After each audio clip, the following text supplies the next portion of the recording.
Halo semuanya, balik lagi bareng gue Vian Raffi. Dan seperti biasa di video kali ini gue bakalan lanjutin alur cerita yang sebelumnya pernah gue upload.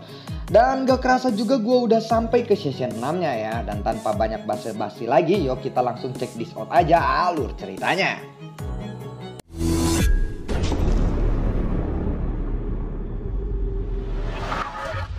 Di episode sebelumnya, sosok ilusi Yueli terlihat sedang berlatih. Dadedot, dadedot, dadedot, buar.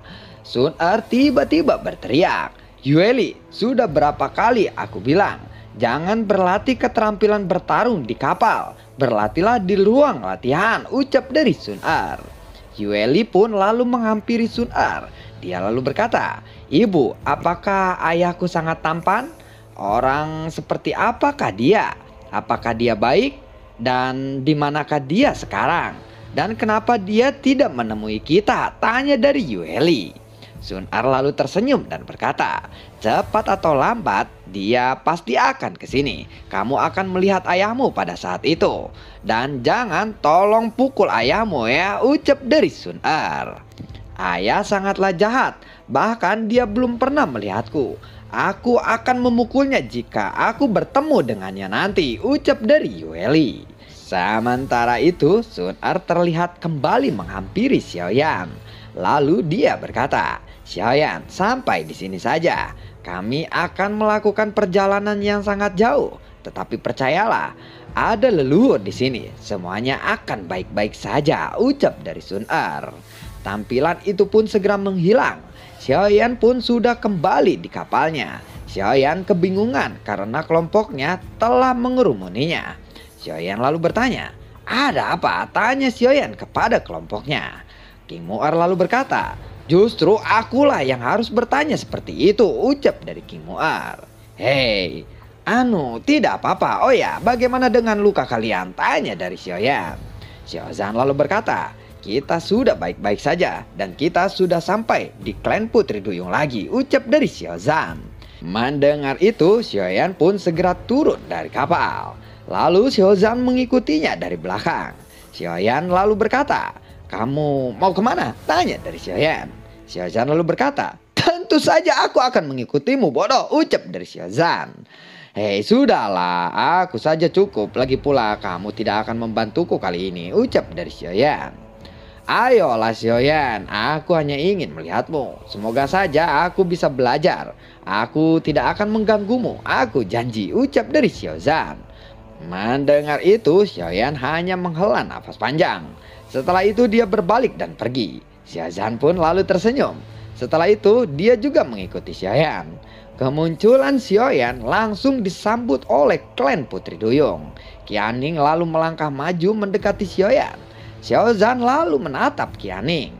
Melihat itu, Xiaoyan lalu berkata, "Hei, apa yang kamu lihat?" ucap dari Xiaoyan. Xiaozan lalu berkata, "Hei, maafkan aku. Hanya saja Tuan Putri ini sangatlah cantik. Aku tidak bisa menahan diriku," ucap dari Xiaozan. Xiaoyan segera mengalihkan topik pembicaraannya. Dia lalu berkata, "Aku sudah mendapatkan buah nirwana 9 putaran.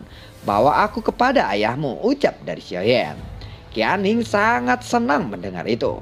Dia lalu berkata, "Benarkah? Kalau begitu ayo ikuti aku. Aku akan membawamu kepada ayah," ucap dari Qianing. Qianing pun membawa Xiaoyan dan Xiaozan ke suatu tempat.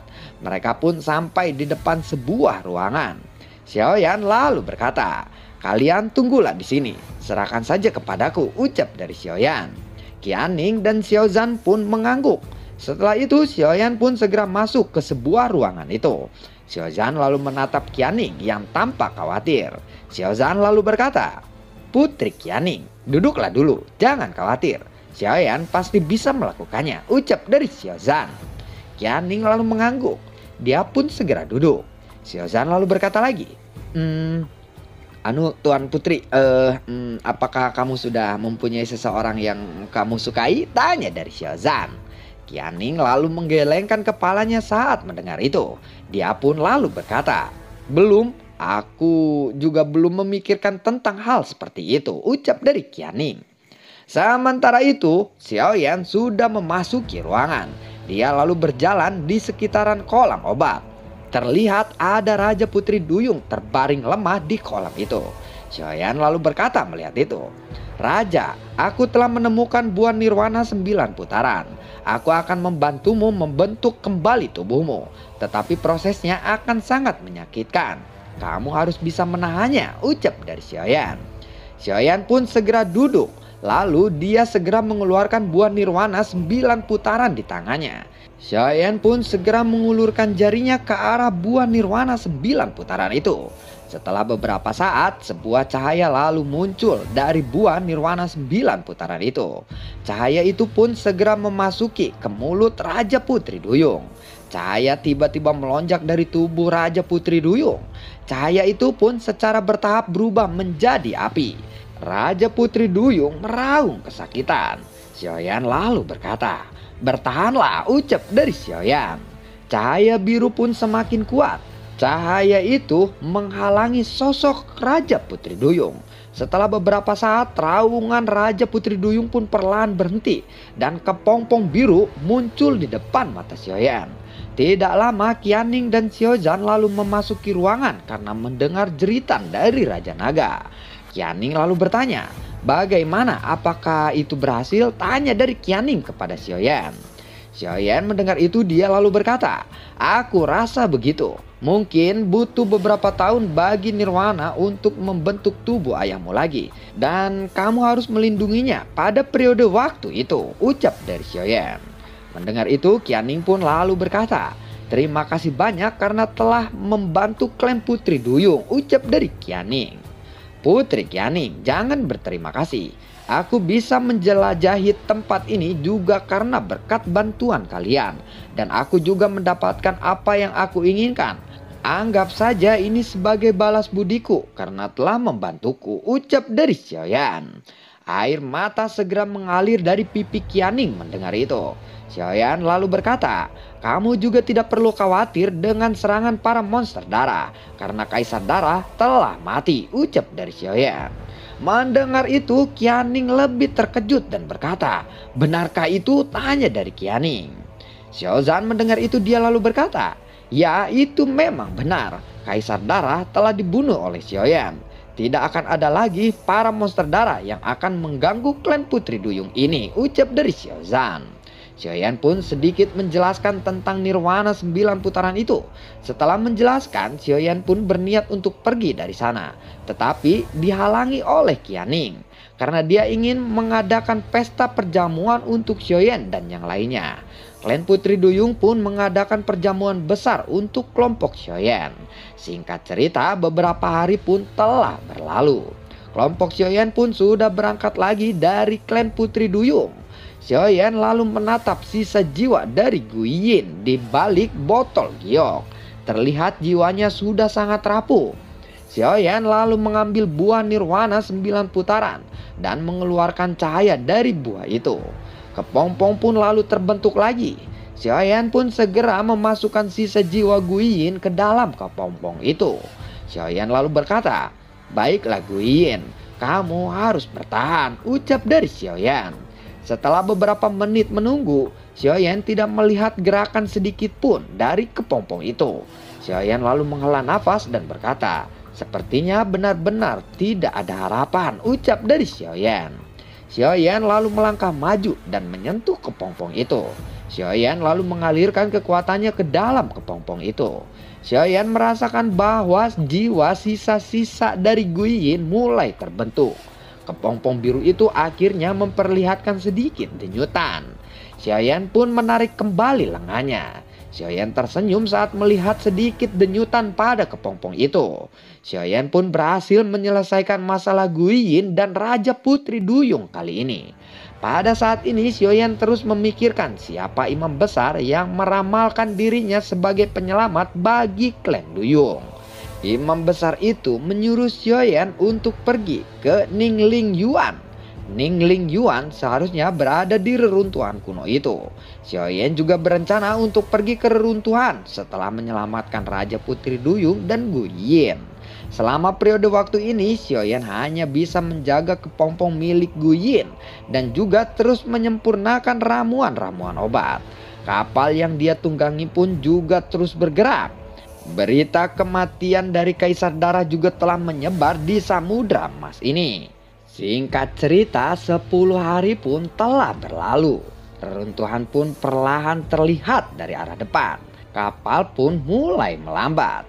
Melihat kapal melambat, Xiaoyan lalu berkata, "Apakah ada monster darah?" tanya dari Xiaoyan. Setelah itu Xiaoyan menatap ke arah depan. Ada 2 sosok di depan penghalang kapal. Xiaoyan segera berkata, "Siapa kalian?" tanya dari Xiaoyan.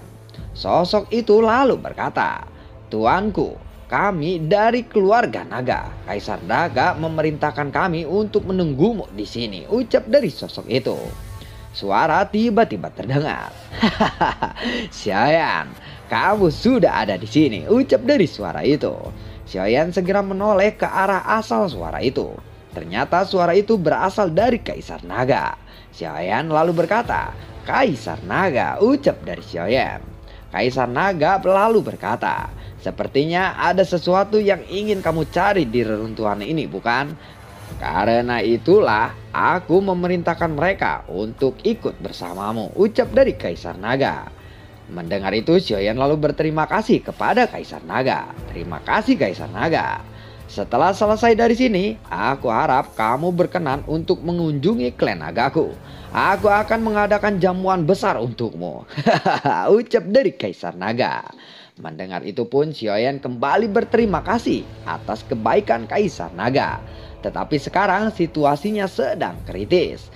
Dalam beberapa ratus tahun ini, musuh dari dunia Dewa Dara akan sampai ke benua Kaisar. Aku belum mengetahui kekuatan seperti apa yang mereka miliki. Karena itulah aku harus berkultivasi, ucap dari Xiaoyan. "Alam Dewa Dara ya," ucap dari Kaisar Naga. Sepertinya Kaisar Naga juga tahu tentang alam Dewa Dara itu. Dan Xiaoyan lalu berkata, "Apakah leluhur tahu tentang alam Dewa Dara itu?" tanya dari Xiaoyan. Mendengar itu Kaisar Naga lalu berkata, "Tentu saja aku tahu. Aku sangat ingin melenyapkan mereka semua. Kalau saja kamu tahu semua tentang alam Dewa Dara, berarti kamu juga tahu tentang bencana kuno, bukan?" tanya dari Kaisar Naga. "Ya, aku tahu. Karena itulah aku tidak ingin hal itu terjadi," ucap dari Xiaoyan. "Saudara Xiaoyan, bawalah aku jika saat itu tiba. Aku sangat ingin balas dendam kepada mereka," ucap dari Kaisar Naga. Mendengar itu Xiaoyan lalu berkata, "Kaisar Naga, pertempuran yang akan datang nanti bukanlah perang seperti dulu. Meskipun kekuatanku pada saat itu adalah Kaisar Bintang 9, aku pikir ini tidak akan cukup. Karena itulah kalau Kaisar gegabah yang ada, mungkin Kaisar akan kehilangan segalanya," ucap dari Xiaoyan. Pada pertempuran sebelumnya, Xiaoyan berada di Kaisar Bintang 9 dan saat itu Kaisar Naga sudah sekarat melawan Dewa Dara. Jadi Xiaoyan mengkhawatirkan Kaisar Dara saat ini. "Baiklah saudara Xiaoyan, aku tidak peduli itu. Dulu aku melihat dengan mata kepalaku sendiri makhluk-makhluk bajingan itu membunuh orang tuaku. Semua anggota keluargaku terbunuh. Aku hanya bisa melarikan diri pada saat itu. Dari sanalah aku berlatih dan terus berlatih selama puluhan ribu tahun ini. Tetapi setelah puluhan ribu tahun ini, aku tidak pernah bisa menembus puncak Kaisar Bintang 9. Saat itu imam besar memberiku sebuah ramalan. Akan ada seseorang yang akan membantu. Dan aku pikir orang itu adalah kamu," ucap dari Kaisar Naga. Xiaoyan lalu berpikir sejenak mendengar itu. Setelah itu dia lalu berkata, "Kaisar Naga, apakah kamu benar-benar ingin bergabung denganku?" tanya dari Xiaoyan. "Jika kamu mengizinkannya, tentu saja aku pasti akan bergabung denganmu," ucap dari Kaisar Naga.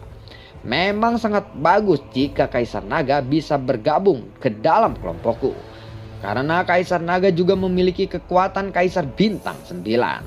Tetapi saat ini Kaisar Naga sedang memikul tanggung jawab keluarga naga. Jika kamu bergabung denganku, maka apa yang akan dilakukan oleh keluarga naga? Tanya dari Xiaoyan. Mendengar itu Kaisar Naga lalu berkata, "Jika aku bergabung, tentu saja aku akan turun tahta dan akan memilih Kaisar Naga yang baru. Tidak perlu mengkhawatirkan hal itu. Itu adalah hal sepele buatku," ucap dari Kaisar Naga. Kalau begitu Kaisar Naga selamat bergabung dengan kelompokku, ucap dari Xiaoyan. Mendengar itu Kaisar Naga pun lalu berterima kasih. Terima kasih Xiaoyan, ucap dari Kaisar Naga. Kaisar Naga bisa memanggil Xiaoyan seperti yang lainnya, ucap dari Xiaoyan. Baiklah, ucap dari Kaisar Naga. Xiaoyan pun tersenyum dan mengangguk. Xiaoyan pun memperkenalkan Kaisar Naga kepada kelompoknya. Xiaoyan lalu berkata, perkenalkan semuanya, ini adalah Kaisar Naga. Ya, aku tahu kita pernah bertemu sebelumnya, tetapi sekarang dia sudah bergabung dengan tim kita, ucap dari Xiaoyan. Mendengar itu, kelompok Xiaoyan pun segera memperkenalkan dirinya masing-masing. Setelah itu, Kaisar Naga lalu berkata, panggil saja aku Long Xitian. Baiklah, mohon bantuan semuanya, ucap dari Kaisar Naga. Xiaozan lalu berkata, hei Long Yan, kamu sekarang punya teman naga lagi, ucap dari Xiaozan.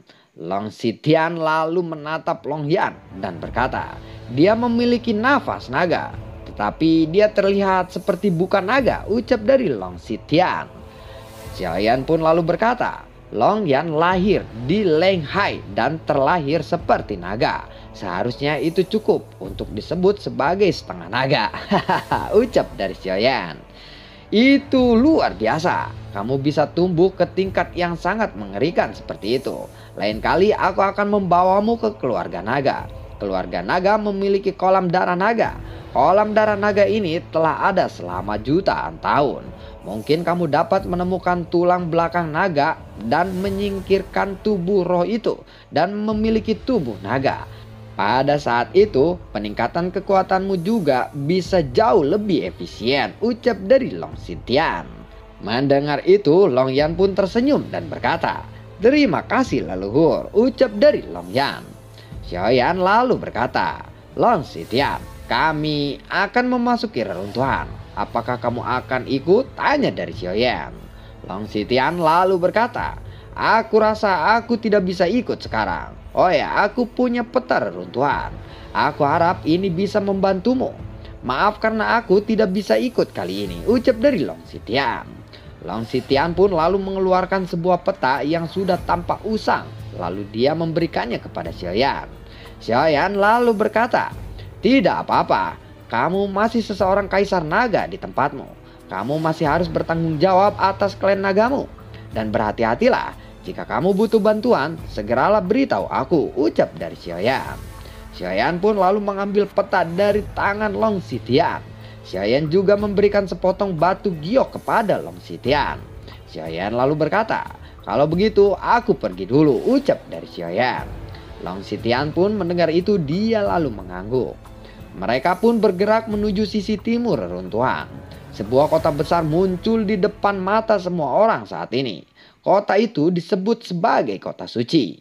Tatapan Xiaoyan menyapu sekitarannya. Dia seperti melihat sesuatu. Xiaoyan lalu berkata, apa itu? Mungkinkah itu bisa digunakan untuk berteleportasi? Tanya dari Xiaoyan. Xiaoyan pun segera memerintahkan Xiaozan untuk memeriksanya. Dia juga memerintahkan yang lainnya untuk memeriksa tempat lain sesuai petunjuk yang ada di peta. Kelompok Xiaoyan pun berpencar lalu menelusuri reruntuhan itu. Dan bagaimanakah kelanjutan ceritanya? Nantikan konten gue berikutnya dan semoga sehat selalu untuk kalian. Gue selalu ucapin terima kasih banyak buat kalian yang sudah mendukung channel ini dari awal hingga saat ini. Dan gue selalu ucapin terima kasih banyak buat kalian yang sudah mensupport channel ini lewat link Saweria di bawah kolom deskripsi. Bagi kalian yang suka akan alur cerita yang gue bawain, kalian bisa like, share, dan bagi-bagikan ke teman kalian.